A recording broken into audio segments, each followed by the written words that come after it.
Hello everyone, welcome back. In today's tutorial, we will learn how to use the IFS function in Excel with a real-life example from the automobile industry. Imagine you are working as a data analyst in a car dealership. Your job is to evaluate the performance of each salesman based on the number of cars they sold in a month. Here is the table. Salesman, cars sold, and we need performance.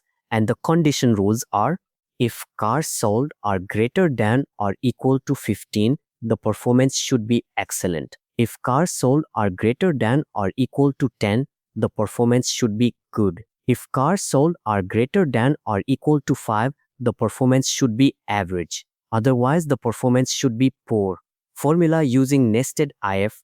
We use this formula which is bigger and also not clear. So we use formula using IFS. We type equal to IFS bracket open cell B2 greater than or equal to 15, then inverted comma excellent, inverted comma close again comma cell B2 greater than or equal to 10, then good.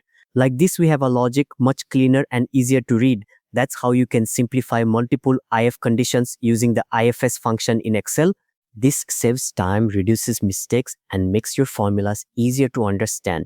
If you found this helpful, don't forget to like, share, and follow for more Excel tips.